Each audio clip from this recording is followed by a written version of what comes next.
नाजरीन अस्सलाम वालेकुम। आप देख रहे हैं पीस पब्लिक न्यूज़। आपका मेज़बान मोहम्मद यूनुस ताज। नाजरीन आज की ताज़ा खबर यह है, రాష్ట్ర ప్రభుత్వం 1,00,000 మంది ప్రభుత్వ ఉద్యోగులను క్షేత్రస్థాయి ప్రతి 150 ఇండ్లకు ఒకరు చొప్పున సర్వే చేయించి మొత్తం సమాచారం సేకరణ చేసిన తర్వాత కేబినెట్ దాన్ని ఆమోదించి సబ్ కమిటీ నివేదిక మేరకు శాసనసభలో చట్టం నెంబర్ 3, 4 ప్రకారంగా 42% రిజర్వేషన్ ఉపాధి అవకాశాలు, విద్యా అవకాశాలు, అదేవిధంగా స్థానిక సంస్థలో ఇవ్వాలనే నిర్ణయంతో గవర్నర్ గారికి పంపి దాని తదుపరి గవర్నర్ గారు ఆమోదించి రాష్ట్రపతికి పంపింది తెలుసు. అఖిల భారత బీజేపీ అధ్యక్షుడు కాంగ్రెస్ పార్టీ ప్రభుత్వం తీసుకున్న నిర్ణయాల పట్ల ఆయన ఏదో అనుమానంగా, అసహనంగా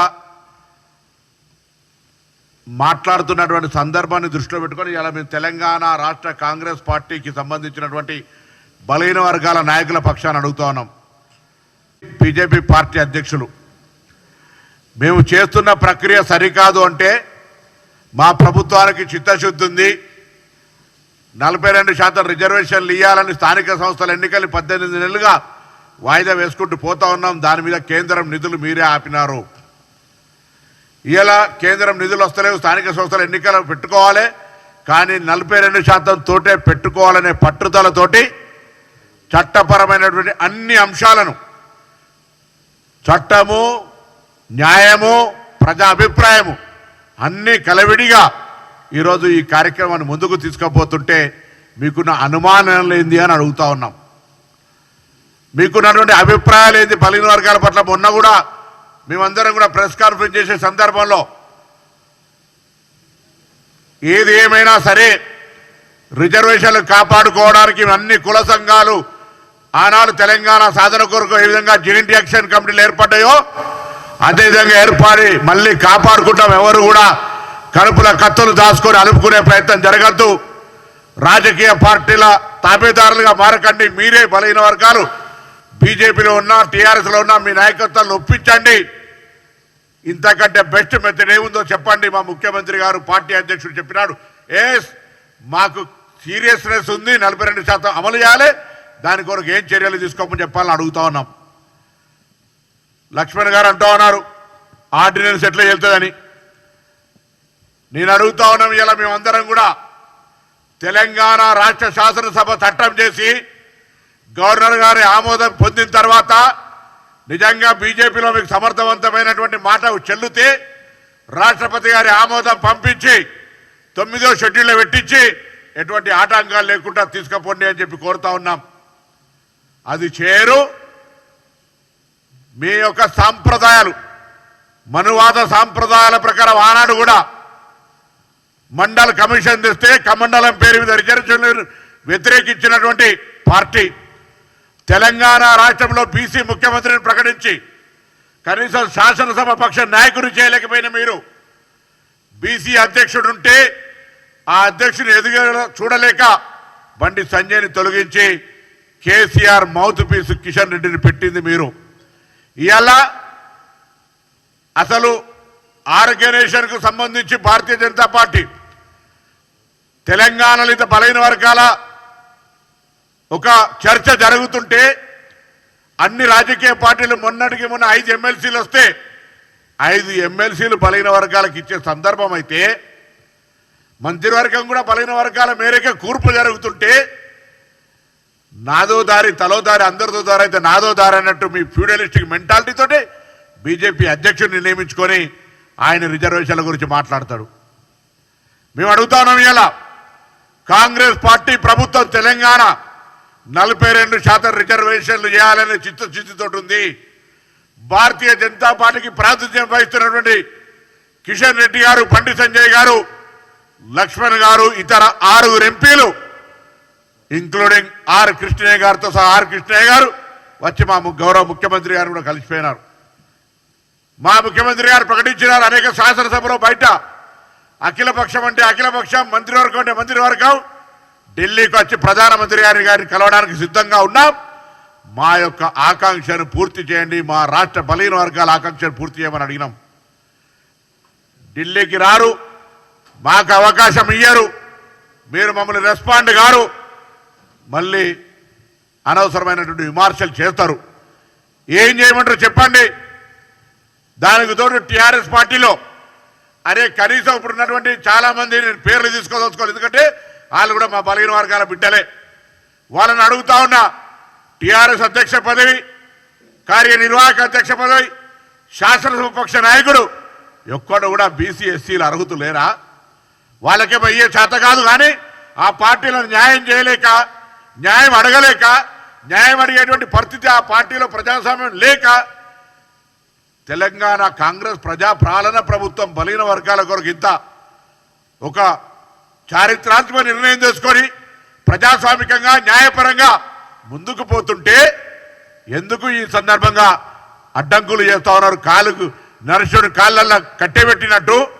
అరే వీలైతే చేతనైతే ఒక న్యాయపరమైన, సామాజిక పరమైన, రాజకీయపరమైన సలహా చెప్పండి. దీన్ని ఏ విధంగా అధిగమిస్తాం? నేను ఆ రోజు చెప్పిన, ఒకవేళ ఎవరైనా రాజకీయ పార్టీ, అది టీఆర్ఎస్ బీజేపీ, ఈ రిజర్వేషన్ల ప్రక్రియలు ఎక్కడైనా అడ్డం పడితే, ఆనాడు తెలంగాణ ఉద్యమంలో ఒక్కొక్కరికి ఎటువంటి పరిస్థితి జరిగిందో ఇవాళ తెలంగాణలో ఉన్నటువంటి బలహీన వర్గాలంతా ఒక వేదిక మీదకి వచ్చి ఐక్యంగా ఇచ్చి ఈ ప్రభుత్వం ఇచ్చిన రిజర్వేషన్ ఒక గిఫ్ట్ను, ఆ అవకాశాన్ని ఎటువంటి పరిస్థితుల్లో జారిపోకుండా కాపాడుకునే బాధ్యత తెలంగాణ రాష్ట్ర బీసీ నాయకులది, బీసీ మేధావులది, బీసీలకు సంబంధించినటువంటి అన్ని రాజకీయ పార్టీలు ఉన్నటువంటి వ్యక్తులది. ఇంతకంటే ఏం చేయమంటారు అడుగుతాను. లక్ష్మణ్ గారు మీరు చెప్పండి.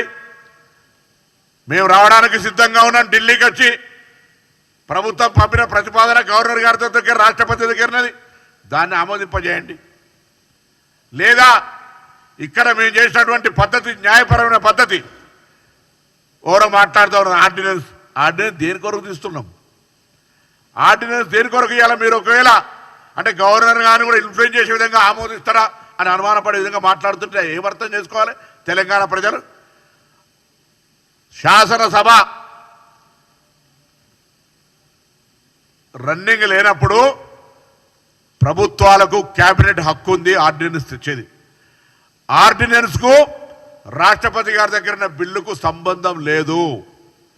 దయచేసి తెలంగాణ ప్రజలు, మీడియా ప్రజలు కూడా దయచేసి కావలసుకొని దాన్ని రాజకీయం చేసి డిఫరెంట్ మోడ్ ఆఫ్ డిస్కషన్ చేయడానికి ప్రయత్నం చేస్తున్నటువంటి బీజేపీ, ముందు నుంచి బీజేపీ మనస్తత్వమే Mandal counter Kamandal. Backward class chief minister announcement, BJP అధ్యక్షుడు ఇంకొక పార్టీ, ఇంకొక వ్యక్తి. వాళ్ళ విధానం అది, వాళ్ళ సిద్ధాంతం.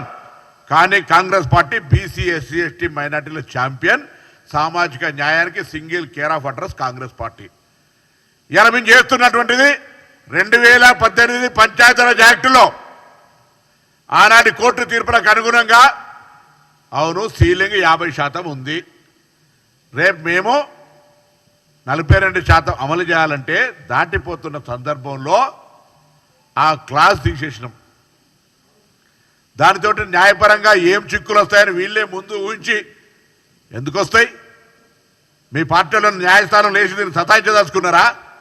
ఇప్పటికే మీరు బీజేపీ, టీఆర్ఎస్ పార్టీలు రెండు ఒకటే, ఢిల్లీలో తోసి గలీలో కూర్చి ఇద్దరు వాయిస్ ఒకటే. చూడండి ఏం మాట్లాడినా వాళ్ళు ఇద్దరు కలిసి దొంగ దొంగ అన్నట్టుగా ఇద్దరు కూడా కలిసి కాంగ్రెస్ పార్టీని సిద్ధాంతపరంగా వ్యతిరేకించడానికి, బీసీలకు చేస్తున్న న్యాయాన్ని అనుమానాస్పదంగా ఒక చిత్రీకరించే ప్రయత్నంలో మీరే న్యాయపరమైన చిక్కులు తెచ్చే విధంగా పార్టీనే ఆనాడు మండల్లో కమండలు ఎట్లా అన్నారో ఇప్పుడు లీగల్ ఇష్యూస్ తెచ్చే ప్రయత్నం చేస్తున్నా. అట్లా మీరు తేనట్టయితే బరాబర్ తెలంగాణ 42% రిజర్వేషన్తో ముందుకు పోతుంది. ఈ తెలంగాణలో స్థానిక సంస్థలలో 42% ప్రజాప్రతినిధులు పెరుగుతారు. మీకు ఇష్టం లేకపోతే ఇటువంటి మాటలు బయటకు వస్తూ ఉన్నాయి. ఇష్టం ఉంటే ఎస్ స్థానిక సంస్థల 42% బీసీ రిజర్వేషన్లు స్వాగతిస్తారు. కడుపులో కత్తులు పెట్టుకొని అలుముకున్నట్టుగా బీసీల గురించి ముసలి కన్నీరు గారుతున్నట్టుగా. అసలు నాకైతే అనుభవజ్ఞుడు లక్ష్మణ్ గారు మాట్లాడుతుంటే ఆయన ఆర్డినెన్స్ గురించి మాట్లాడతాడు, లేదా రాష్ట్రపతి గారి దగ్గర గురించి మాట్లాడతారు, లేదా ఎట్లా చెల్తుంది అంటాడు. అరే పెద్దోడివి, వయసులో పెద్దోడివి, అనుభవంలో పెద్దోడివి, పార్టీ అధ్యక్షుడు చేసినావు, రేపే మాపో జాతీయ అధ్యక్షుడు పేరు వస్తుంది.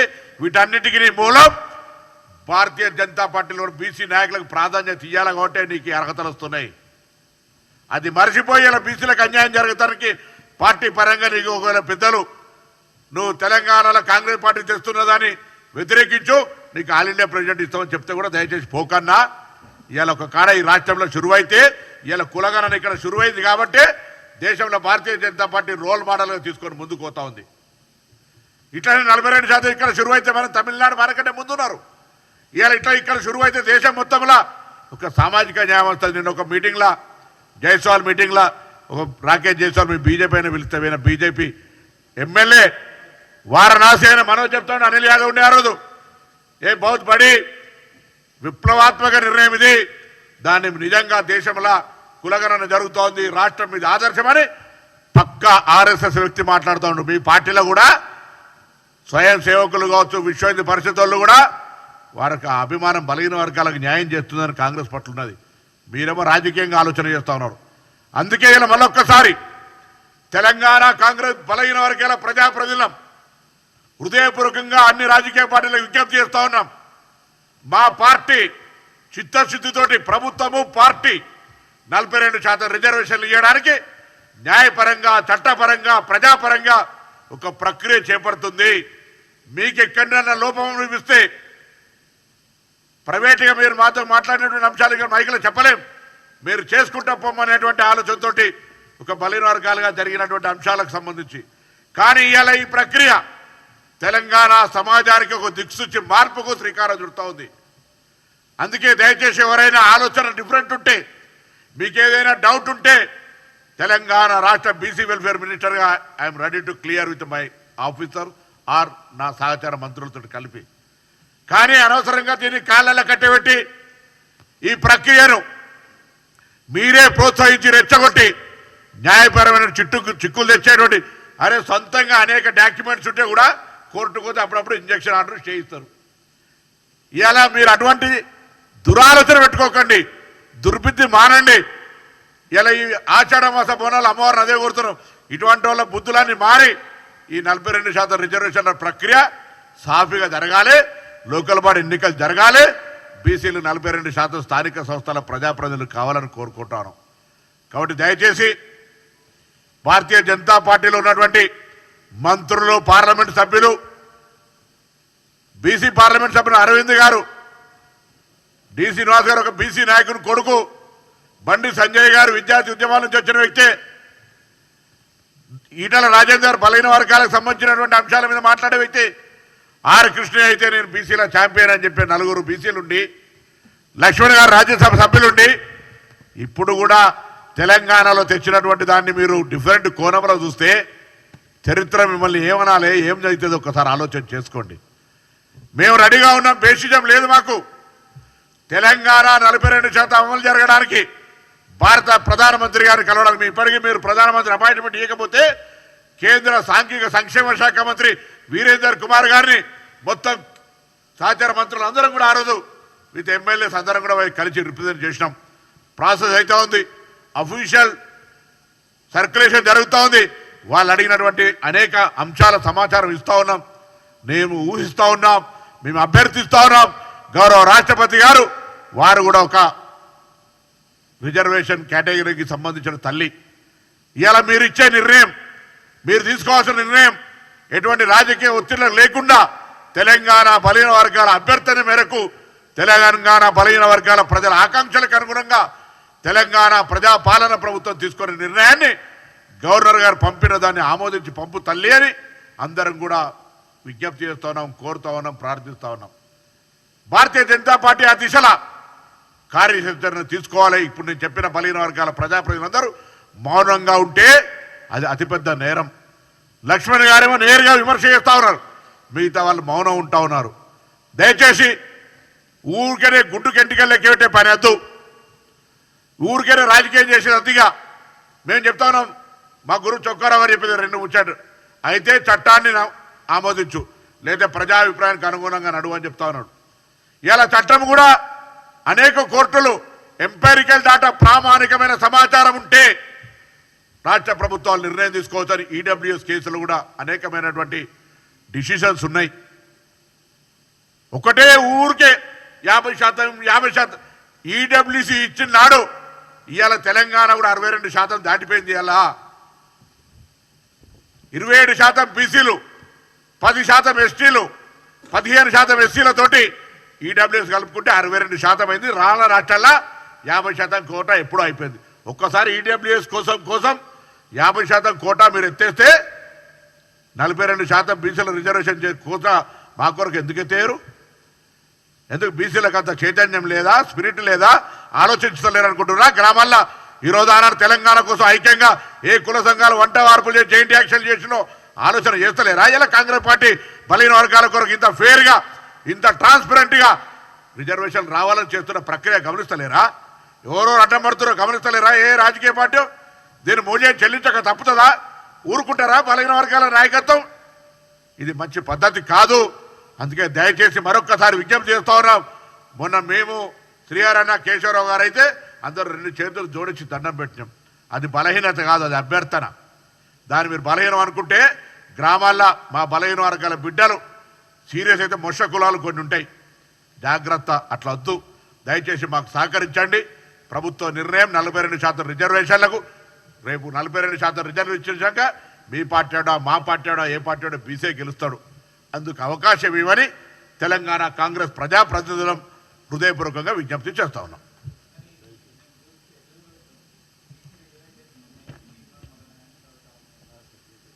నేను దాని మీద మళ్ళీ నిన్న మా అధ్యక్షుడు మాట్లాడిన, దయచేసి ఇవాళ మా అభ్యర్థన దీనికి అడ్డం వస్తున్నటువంటి వాళ్ళ గురించి తప్పకుండా అది మాట్లాడతాం. ఎవరైనా వారు చెప్తున్నట్టు కొన్ని సామెతలు ఉండొచ్చు, కానీ మహిళల పట్ల కాంగ్రెస్ పార్టీకి అపారమైన గౌరవం ఉంది. కొన్ని కొటేషన్స్ ఉండొచ్చు, నువ్వు నేను మాట్లాడుకోవచ్చు, ఇంకో మహిళతో అటువంటి మాటలు మాట్లాడే సందర్భం తప్పు. అది ఎవరైనా ప్రజాస్వామికవాదులు అందరూ ఖండిస్తారు. సేమ్ టైం దాడులు కూడా జవాబు కాదు. మాటలు తప్పు, ఏదైనా డెమోక్రటిక్గా జరగాలి. మేము ఇంత మాకు ఆక్రోశం ఉంది, ఆవేదన ఉంది.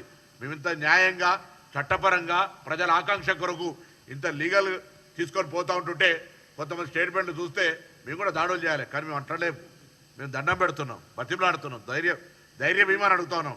గతంలో పాత మర్చిపోయి మండల్ టు కమండల్ అని చెప్తున్నాం. ఇవాళ మాకు సహకారం చేయమని అడుగుతా ఉన్నాం, అభ్యర్థన చేస్తా ఉన్నాం. సో అటువంటి విధంగా ఉండాలి. ఏదైనా కొన్ని కామెంట్స్ అనేటువంటి అట్లా కామెంట్స్ తోటి ప్రాణాలు పోతాయి, కొంత పెద్ద ఉద్యమాలు జరుగుతాయి. అటువంటి కామెంట్స్ అనేటువంటి సందర్భం, సముచితమైనటువంటి విధానము, పద్ధతి ఎదుటి వాళ్ళ గురించి మాట్లాడినప్పుడు మాట్లాడాలని ఈ సందర్భంగా అనుకుంటున్నాను.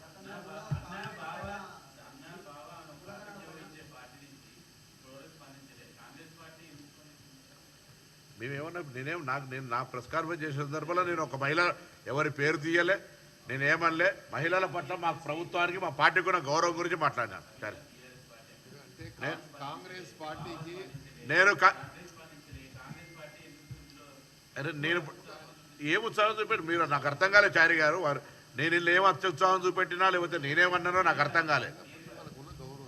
ఇప్పుడు మీరు అంటే మీ మహిళలకు అటువంటి సంఘటన జరిగితే మాట్లాడద్దంటారా?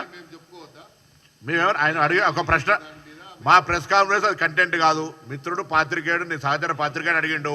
సహచర పాత్రికేయుడు అడిగిన ప్రశ్నకు మహిళలంటే మా కాంగ్రెస్ పార్టీకి గౌరవం ఉంది, కొన్ని సామెతలు మహిళలకు సంబంధించినటువంటి మనోభావాలు దెబ్బతీయద్దు, అదే సందర్భంలో దాడులు జవాబు కాదని చెప్పినాం. దీన్ని మేము ఏంది వాట్ ఈస్ సోమోటో?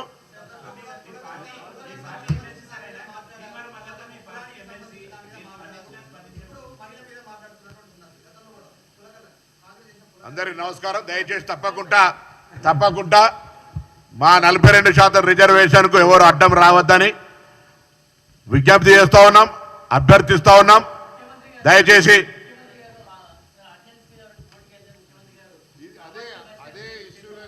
ఇప్పుడు ఏమన్నా చరిత్రహీనులుగా మిగిలొద్దు కూడా రోల్ మోడల్గా ఇతర రాష్ట్రాలు తీసుకుంటాయని మేము ఆశిస్తున్నాము. దీన్ని కోర్టుల ద్వారా హర్డిల్స్ క్రియేట్ చేసి చరిత్రహీనులుగా ఏ పార్టీ వారైనా మిగిలొద్దని మేము డిమాండ్ చేస్తున్నాము, కోరుకుంటున్నాము. ఎందుకంటే బీసీ అణగారిన కులాలు దశాబ్ద కాలంగా అన్ని రకాలుగా మరి దెబ్బతిన్నటువంటి కులాలు. ముఖ్యమంత్రి గారు ఇది ఒక సాహసోపేతమైన నిర్ణయం తీసుకొని ఈ నిర్ణయం తీసుకున్నందుకు వారిని అభినందిస్తూ దీనికి అడ్డంకులు క్రియేట్ చేసి చరిత్రహీనులుగా ఎవరు మిగిలొద్దనే మా ఒక ఆకాంక్ష. Thank you. మేమందరం కూడా చెప్పింది అదే కదా. వర్డింగ్ ఏదో మేబీ డిఫరెంట్. ఎవరు అడ్డం రావద్దు, బలిన వర్గాలు ఊరికే కూర్చోవు, అందే మొష కులాలు. జాయింట్ యాక్షన్ కమిటీ ఏర్పడి ముఖ్యమంత్రి గారు చెప్పినట్టుగా సామాజికంగా ఇబ్బంది పడే పరిస్థితి వస్తుంది. అందరూ కూడా మేము ఒక అభ్యర్థిస్తున్నాం, దండం పెట్టి అడుగుతున్నాం, ఎందుకు ఊరికే దాన్ని ఎంబడి అట్లా అని కోరుతున్నాం.